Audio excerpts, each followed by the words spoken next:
So, how many times have you, as an American, worried about what you say about the government, or what media you consume, or whether or not you'd be fairly tried at trial if you committed a crime?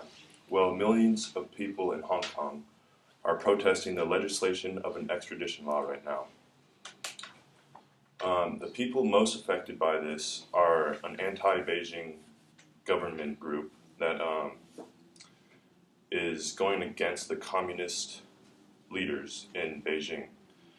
And that was the initial reason for the protest, but a lot of the protests now are more just anti-communist in general.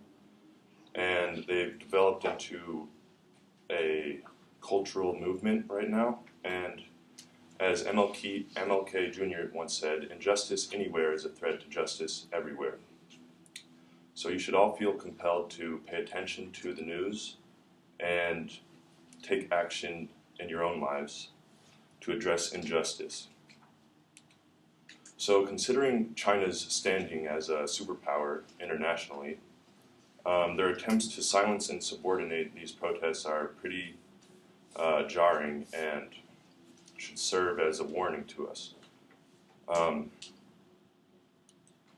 So while you may think America is the epitome of freedom, there's programs in California right now, like the Real ID law, that incorporate facial recognition, which is one of the main points of the protests right now. And we've seen scenes like the protesters shining lasers into the cameras, and there's a face mask ban now. That seems like a dystopian future. You might be surprised that the Real ID has facial recognition in California. So, to preview some main points, China's Communist Party is losing support very rapidly, and their economy is a big player in the world economy, and it's influencing the U.S. A lot. So, the weakening grip of the Communist Party has indicated the dissatisfaction of the Chinese people with their government. And things like the transportation system being shut down and general strikes have proven that the Chinese people are not satisfied or happy with their government. Secondly, the protests are important to the economy in America, and it serves as a warning to us for what not to do. So China's per capita income is less than the U.S., and they have a more assembly line type of economy. So that explains some of the reasons why people may be more inclined to rebel. And finally, the Hong Kong protests are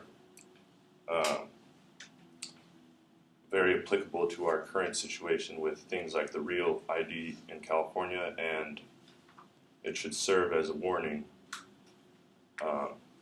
for us all to consider the government's power over us all.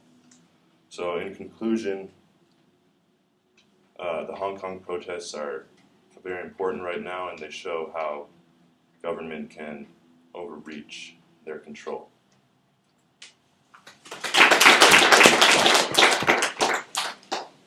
Okay, Jackson, how did it go? I felt like my